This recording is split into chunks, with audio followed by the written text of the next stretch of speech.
अब भरत तिवारी का एक नया वीडियो सामने आया है। यह वीडियो एनकाउंटर से पहले का है, जिसमें भरत अपनी हत्या की आशंका जता रहा था। इस वीडियो में भरत अपने अंगदान की बात कर रहा है, साथ ही बता रहा है कि उसके मोबाइल फोन में व्यवस्था के खिलाफ बनाए गए वीडियोज हैं।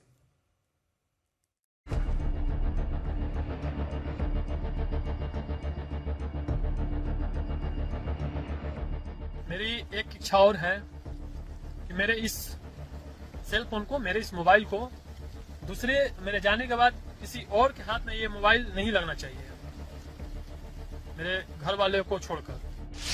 ये भरत तिवारी का आखिरी वीडियो था। जैसे भरत को इल्म हो गया था कि आज नहीं तो कल वो जीवित नहीं रहेंगे। अपने इस वीडियो में भरत कह रहे हैं कि उनके जाने के बाद उनका मोबाइल किसी और के हाथ नहीं लगना चाहिए। मेरी एक इच्छा और है कि मेरे इस सेल फोन को, मेरे इस मोबाइल को दूसरे मेरे जाने के बाद किसी और के हाथ में ये मोबाइल नहीं लगना चाहिए, मेरे घर वाले को छोड़कर। अब सवाल यह है कि आखिर भरत तिवारी के फोन में ऐसा क्या था जो वो दुनिया के सामने लाने वाले थे। इसके साथ ही भरत अपने अंगदान की बात भी कर रहे हैं। मेरे इस शरीर को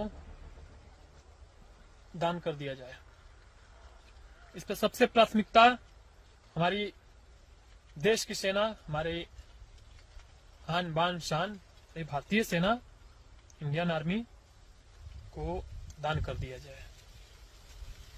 दूसरे स्थान पर प्रशासन को, तीसरे स्थान पर पब्लिक को, उसमें भी जो गरीब लोग हैं।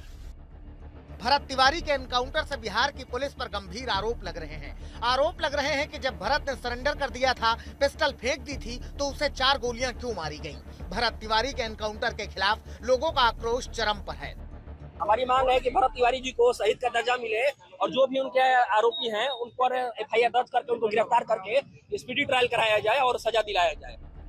सजा तो बहुत दूर की बात है। भरत तिवारी की मां ने पुलिस के खिलाफ जो आरोप लगाए हैं, उस आवेदन पर कोई एक्शन नहीं हुआ है।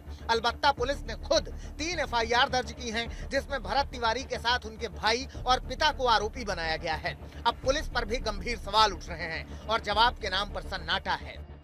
सोनू सिंह, आरा, आज तक। बिहार के भोजपुर जिले में हुए भरत तिवारी एनकाउंटर पर सूबे की सियासत गरमाई हुई है। विपक्ष फर्जी एनकाउंटर का आरोप लगाकर सरकार पर हमलावर है। अब बीजेपी के भी कुछ नेताओं ने एनकाउंटर पर सवाल उठाने शुरू कर दिए हैं। विवाद को बढ़ता देख सरकार ने मामले की न्यायिक जांच का आदेश दिया है। उधर इस मामले में पुलिस ने भी अपनी कार्रवाई तेज कर दी है। पुलिस ने अब इस केस में 3 एफआईआर दर्ज किए हैं, जिसमें मृतक भरत तिवारी, उसके पिता और भाई को भी नामजद किया है। साथ ही एनकाउंटर के विरोध में सड़क जाम करने वाले लोगों पर भी मुकदमा दर्ज हुआ है।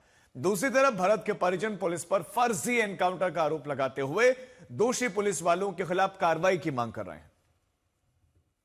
इसमें कहीं दो राय नहीं है कि फेक एनकाउंटर जो है पूरी तरीके से बिहार पुलिस ने किया है।